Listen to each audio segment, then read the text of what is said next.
Doctor صاحب میں یہ پوچھنا چاہتا ہوں کہ کانکوبائنز جو تھیں آپ صلی اللہ علیہ وسلم کے دور میں، ان کے ساتھ جو نکاح کا کانٹریکٹ تھا اس کی کیا حیثیت تھی عام بیویوں کے نکاح سے؟ مختلف کیا تھا اس میں؟ اور ان بطور بیوی ان کی حیثیت کیسی تھی، اور ان کے ساتھ کس طرح کا معاملہ کیا جاتا تھا، اور بعد میں وراثت میں ان کا کیسا حصہ تھا؟ نیز یہ کہ کیا آج ان کی کوئی شکل معاشرے میں، کسی بھی معاشرے میں کیا باقی ہے یا اس کی کوئی اجازت ہے؟ دوسرا ڈاکٹر صاحب یہ کہ اگر اس کو ایلیبریٹ آپ کر دیں تو ساتھ یہ بھی بتا دیجیے گا کہ سورہ نساء کی جو آیات ہیں، آیت نمبر 4 اور 24 جس میں وما ملکت ایمانکم ان کے بارے میں آیا ہے، ان کو زیادہ ایلیبریٹ کرنے کے لیے کون سی تفسیر بہترین ہے جس کو پڑھا جا سکتا ہے، اگر آپ کو اس وقت آپ ریکال کر سکیں؟ جزاک اللہ۔ پہلے تو اپنی بات میں ایک تصحیح کر لیجئے، باندیوں کے ساتھ یا لونڈیوں کے ساتھ یا کانکوبائنز کے ساتھ کوئی نکاح نہیں ہوتا۔ منکوحہ وہ بیویاں کہلاتی تھی اور یہ باندیاں کہلاتی تھی، یہ ملکیت ہوتی تھی، بیوی ملکیت نہیں ہوتی۔ بیوی تو ایک سوشل کانٹریکٹ کے تحت آپ کے ساتھ آتی ہے، زندگی گزارتی ہے، اس کی مرضی کے بغیر اس کا نکاح نہیں ہو سکتا، اس کی اجازت سے نکاح ہوا ہے۔ اور بیوی جو ہے اس کو یہ حق بھی حاصل ہے کہ وہ کبھی چاہے تو آپ سے سیپریشن جو ہے وہ حاصل کر لے۔ لیکن یہ جو ملکیت کا تصور ہے اس میں یہ چیزیں نہیں ہیں، نہ اس میں نکاح ہے، نہ اس میں کوئی وراثت کا حصہ ہے، بلکہ وہ تو خود وراثت میں منتقل ہو جائیں گی۔ اگر کوئی شخص جو ہے اس کے کچھ باندیاں تھیں تو اس کے انتقال کے بعد وہ اس کی ملکیت ان کی جو ہے جیسے اور پراپرٹی جو ہے وہ منتقل ہوگی، اولاد کیسے ہو جائے گی؟ تو پہلی بات تو یہ، چاہے اچھی لگے چاہے بری، لیکن آپ اس کو سمجھ لیجئے ایز سچ کے جیسے وہ تھا معاملہ۔ ہمیں اس کے اندر جو ہے وہ کچھ اس کو پہلے ٹیبل بنانے کے لیے اور اس کو جو ہے اس کے اندر کوئی ترمیم نہیں کرنی چاہیے۔ سٹیٹس جو ہے باندی کا، کانکوبائنز کا، وہ یہ ہے جو میں نے آپ کے سامنے رکھا۔ اچھا، اب اصل مسئلہ یہ آتا ہے کہ آیا آج بھی ایسا کوئی معاملہ ہے؟ آج ایسا کوئی معاملہ موجود نہیں ہے۔ اور یہ لونڈیاں ہوتی تھی حضور کے زمانے میں صرف وہ جو میدان جنگ میں مال غنیمت کے طور پر آتی۔ آپ ایک جنگ ہوئی ہے، فرض کیجئے جنگ بدر ہوئی ہے، جنگ بدر میں اب جب کہ کفار کو شکست ہو گئی ہے تو آپ کو معلوم ہے ان کے جو اونٹ تھے وہ 900 اونٹ لے کر آئے ہوئے تھے، وہ سارے تو ابھی کھائے نہیں گئے تھے۔ اب وہ گویا کہ وہاں پر مال غنیمت ہے، ان کے گھوڑے اگر وہ بچے ہوئے تو مال غنیمت ہے۔ وہ جو آدمی بھاگتا وہ اپنا اسلحہ بھی پھینکتا جاتا ہے تاکہ بھاگے اور جان بچائے، یہ سب کیا ہے؟ مال غنیمت ہے۔ ایسے ہی اگر وہاں کوئی عورتیں بھی آئی ہوں، میرے علم میں نہیں ہے کہ بدر میں آئیں یا نہیں آئیں، احد میں تو آئیں، لیکن بدر کے بارے میں مجھے یقین کے ساتھ معلوم نہیں ہے، لیکن اگر عورتیں بھی آئی ہوں تو وہ باندیاں ہوں گی، وہ تقسیم ہو جائیں گی۔ یہ جو اصل غلام کا اور باندی کا تصور ہے اسلام میں، یہ پی او ڈبلیو کا حل ہے، prisoners of war, what to do with them۔ یا تو اب آپ جو ہے بڑے بڑے جو ہے کنسنٹریشن کیمپس قائم کر دیجئے، ان میں پڑے سڑ رہے ہیں، وہ سب کے سب جو ہے کنسنٹریشن کیمپس کے اندر ہوتے ہیں۔ اب وہاں پر ان کا کیا معاملہ ہے؟ تو ان کے لیے اگر وہ مرد ہیں ان کے لیے ان کی کوئی جنسی تسکین کا کوئی سامان نہیں، اگر عورتیں ہیں ان کی جنسی تسکین کا تقاضے کا کوئی سامان نہیں۔ ہاں، کھانے پینے کو تو ظاہر بات ہے کچھ نہ کچھ راشن واشن جو ہے وہ تو جو بھی دنیا میں پی او ڈبلیوز کا معاملہ ہوتا ہے کھانے پینے کو دیا جاتا ہے۔ اسلام نے یہ کیا ہے کہ بجائے اس کے کہ پی او ڈبلیوز جو ہیں وہ اسلامی بیت المال پر بوجھ بن جائے، انہیں ایبزارب کرو معاشرے، انہیں تقسیم کر دو لوگوں کے اندر، اور ان کی حیثیت غلام کی اور باندی کی، انہیں آپ کھلائیں بھی وہ حضور فرماتے ہیں جو خود کھاتے ہیں وہ کھلائیں، جو خود پہنتے ہو وہ پہناؤ، اچھے سے اچھا سلوک کرو۔ پھر ان کی ایمینسیپیشن کا ایک سلسلہ شروع کر دیا گیا، فلاں اگر تم سے گناہ ہو گیا ہے تو کفارہ یہ ہے یہ غلام آزاد کر دو، قتل خطا ہو گئی ہے، وہاں تم غلطی سے تمہارا ارادہ نہیں تھا، کوئی تمہارے ہاتھوں مارا گیا ہے، گولی چل گئی تم سے اور کوئی شخص جو ہے وہ مر گیا ہے، اس کے لیے بھی وہ غلام جو ہے آزاد کرو۔ گناہوں کے کفارے میں غلاموں کو آزاد کرو، پھر غلاموں کو آزاد کرنے کی تلقین،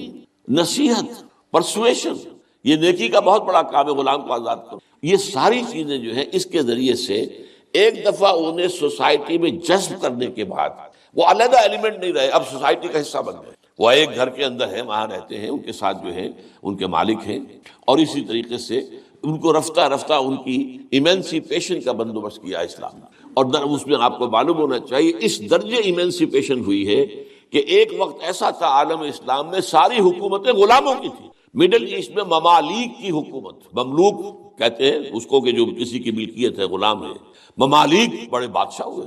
ہندوستان میں جو دہلی میں پہلی حکومت قائم ہوئی ہے وہ کون تھے؟ خاندان غلامہ، قطب الدین ایبک اور یہ بلبن، ایسے ایسے شاندار اور جو ہے، اور یہ التتمش، یہ کون سے غلام تھے؟ ہمارے بڑے بڑے دین کے علماء ائمہ غلام، چنانچہ بڑے علماء اساتذہ غلاموں میں سے۔ تو اسلام نے یہ راستہ اختیار کیا ہے۔ البتہ آخری سوال کا یہ ہے جو میرے اپنے ذہن میں ہے کہ اسلام نے اس انسٹیٹیوشن کو فائنلی ایبروگیٹ کیوں نہیں کیا؟ ایبروگیشن جیسے آپ کو معلوم ہے سود کا معاملہ چلتا رہا، آخر میں آ کے سن 9 میں فائنلی طے کر دیا گیا حرام، اب اس کے قریب مت پڑے۔ اس کی حکمت میرے نزدیک یہ ہے کہ یہ خالص اسلامی جہاد ہونا ہے قیامت سے قبل ایک مرتبہ بہت بڑے پیمانے پر، جس کو کہا گیا ملاحم، اور جس پر پورے باب جو ہیں وہ احادیث کی کتابوں میں ہے۔ اس وقت میں سمجھتا ہوں کہ ضرورت پیش آئے گی اس انسٹیٹیوشن کو انووک کرنے کی کہ اس وقت پرزنرز آف وار کا معاملہ اس طور سے ڈیل کیا جائے، لیکن اس وقت تک کسی آزاد انسان کو پکڑ کر غلام بنا لینا بہت بڑا گناہ ہے، ناقابل معافی گناہ ہے، کسی کو حق حاصل نہیں ہے۔ یہ جو امریکنز لے گئے تھے، آپ کو معلوم ہے یہ افریقہ کے مغربی ساحل کے ساتھ ساتھ وہاں سے یہ لوگ لے کر گئے پکڑ کر ان کو، افریقیوں کو، اور وہاں جا کر انہیں غلام بنایا ہے اور شدید ترین جو ہے سختیوں میں انہیں رکھا ہے۔ یہ معاملہ اسلام میں نہ کبھی ہوا ہے، نہ اس کی کوئی اجازت ہے۔ کسی غلام، کسی آزاد انسان کو پکڑ کر زبردستی غلام بنا لینا، اس کی نہ کبھی اجازت رہی ہے نہ کبھی ہوگی۔ البتہ پرزنرز آف وار کے معاملے میں یہ شکل ہے جو اسلام میں رہی ہے، اور ہمیں اسی طریقے سے سمجھنا چاہیے۔ چاہے ٹھیک ہے دنیا اس کے اوپر فکرے چست کر دے گی یا کوئی اس کو کہے گی، پاس بہت سی چیزیں ہیں کہ جو لوگوں کے عام جو مزاج اس وقت کا ہے وہ اس میں وہ ذرا آسانی سے وہ بات جو ہے ان کے ذہن کے اندر اترتی نہیں ہے، لیکن we have to be faithful کہ دین کی اصل تعلیم کیا ہے، اسی کے ساتھ جڑے رہنا۔ شہیدہ یقیناً اللہ تعالیٰ ہر چیز پر گواہ ہے۔ اب آئی ہے وہ آیت، اصل میں کانٹے دار آیت جو ہے، جو عورتوں کے حلق سے بہت مشکل سے اترتی ہے، کانٹا بن کر اٹک جاتی ہے۔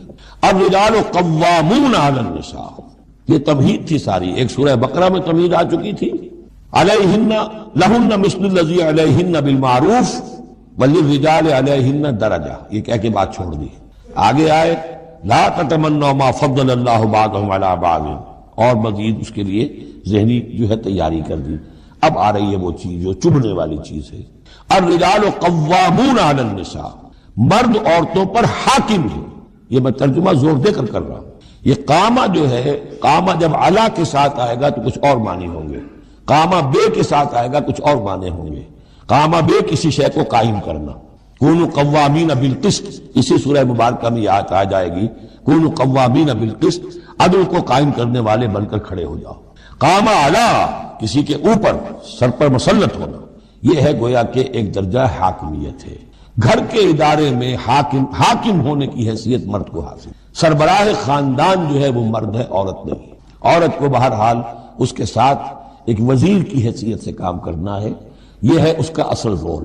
اسی لیے میں بیان کر چکا ہوں کہ وہ جو نسیان کا معاملہ تھا، اللہ تعالیٰ نے اس کے اندر چونکہ یہ سیکنڈ رول پلے کرنا ہے اسے یقیناً اس کے جذبات کو زیادہ ٹھیس پہنچنے کا امکان رہے گا۔ آدمی کو، ہر انسان، مرد بھی چاہتا ہے میری بات چلے، عورت چاہتی ہے میری بات چلے۔ اب آخر کار کس کی بات چلے گی؟ یا تو دونوں کسی طریقے سے کسی مسئلے میں متفق ہو جائیں، اور عورت جو ہے بیوی اپنے شوہر کو دلیل سے، اپیل سے جس طرح قائل کر لے تو معاملہ ٹھیک ہو گیا۔ اب اگر نہیں ہو رہا معاملہ تو اب کس کی رائے چلے گی؟ مرد کی رائے چلے گی۔ تو کس کو اس سے ایک صدمہ پہنچے گا؟ عورت کو پہنچے گا۔ لیکن اس صدمے کا ہی جو ہے انفلوئنس، اس کو کم کرنے کے لیے سیفٹی والو، نسیان کا مادہ اللہ تعالیٰ نے عورت میں زیادہ رکھ دیا۔ اسی لیے پھر اس قانون شہادت کے اندر ایک مرد کی جگہ 2 عورتوں کو وہاں پر اس کا نصاب رکھا گیا۔ الرجال قوامون علی النساء بما فضل اللہ بعضهم علی بعض۔ اب یہ دوسری بات ہے کہ اگر وہ شوہر حاکم ہو کر ظلم کرتا ہے، ان کے حق ادا نہیں کرتا ہے، تو اللہ کے یہاں بڑی سخت پکڑ ہوگی۔ یہ تو دوسری بات ہے بالکل، لیکن یہ کہ جو قانون ہے اسلام کا وہ یہی ہے کہ یہ اختیار دیا گیا۔ اب آپ اس اختیار کا غلط استعمال کر رہے ہیں، آپ اس کو ظلم کا ذریعہ بنا رہے ہیں، تو اس کی سزا اللہ تعالیٰ کے ہاں آپ کو مل جائے گی۔ بما فضل اللہ بعضهم علی بعض، بسبب اس فضیلت کے جو اللہ نے بعض کو بعض پر دی ہے، وبما انفقوا من اموالہم، اور بسبب اس کے کہ جو وہ خرچ کرتے ہیں اپنے مال۔ اب دیکھیے یہ خرچ کرنے کا معاملہ اسلام میں شادی سے شروع ہو گیا۔ شادی مرد کی بھی ضرورت ہے، عورت کی بھی ضرورت ہے، لیکن مرد مہر دیتا ہے، عورت مہر وصول کرتی ہے۔ تو جو خرچ کرنے والا ہے اب اس کی ایک حیثیت دوسری ہو گئی۔ پھر گھر میں اس کا نان نفقہ پورا جو ہے، اس کا خرچہ، اس کی ذمہ داری، اس کو سپورٹ کرنا شوہر کے اوپر ہے، تو اب وہ مال خرچ کر رہے ہیں۔ بما انفقوا من اموالہم فالصالحات، تو نیک بیویاں کون ہیں؟ جو کہ ایک یوں سمجھیے قرآن کے نزدیک ایک عورت کا جو اچھا کردار ہونا چاہیے، ایک خاتون خانہ کی جو بہترین روش ہونی چاہیے، وہ یہاں 3 الفاظ میں آئی ہے۔ فالصالحات، نیک بیویاں قانتات، ایک تو فرما بردار ہوتی ہیں، شوہروں کی فرما بردار، حافظات للغیب، غیب میں حفاظت کرنے والیاں، یعنی ظاہر بات ہے کہ مال ہے کسی کا تو گھر میں ہے، وہ تو کام پہ چلا گیا ہے، اب وہ کس کی حفاظت میں ہے؟ بیوی کی حفاظت میں ہے۔ اسی طرح اب بیوی کی جو عصمت ہے وہ در حقیقت مرد کی عزت ہے، اب وہ اس کی عزت کی حفاظت کرے اس کی غیر موجودگی میں۔ اسی طرح مرد کے راز ہوتے ہیں، سب سے زیادہ بڑھ کر جو ہے رازدان وہ تو بیوی ہوتی ہے۔ تو 3 اعتبارات سے حافظات للغیب، حافظات للغیب، غیب میں حفاظت کرنے والیاں، حفاظت کرنے والیاں شوہر کے مال کی، شوہر کے رازوں کی اور شوہر کی عزت کی۔ بما حفظ اللہ، اللہ کی حفاظت سے، حفاظت ہے تو اللہ کی، لیکن جیسے رازق اللہ ہے لیکن کام تو انسان کو کرنا پڑتا ہے، رزق کمانا پڑتا ہے۔ واللاتی تخافون نشوزہن، اور وہ خواتین کے جن کے بارے میں تمہیں اندیشہ ہو جائے ان کے اندر سرکشی کا، ضد ہے، ہٹ درمی ہے، بات نہیں مان رہی ہے، اپنی بات منوانی ہے، کسی نہ کسی طریقے سے گھر کی فضا خراب کی ہوئی ہے، یہ ہے نشوز۔ ذہناً تسلیم نہ کرنا کہ میری حیثیت جو ہے وہ بہرحال شوہر کے تابع دار کی، اس کو اگر تسلیم نہیں کریں گے تو ظاہر بات ہے فرکشن ہوگی، اور فرکشن جو ہے اس کے نتیجے کے اندر وہ گھر کے اندر جو ہے وہ ایک فساد پیدا ہوگا۔ واللاتی تخافون نشوزہن فعظوہن، تو ان کو پہلے تو نصیحت کرو، واہجروہن فی المضاجع، دوسرے تنبیہ کے طور پر ان سے تعلق اپنے بستر علیحدہ کر لو اور ان کے ساتھ وہ تعلق ذل و شو جو ہے کچھ عرصے کے لیے بند کر دو۔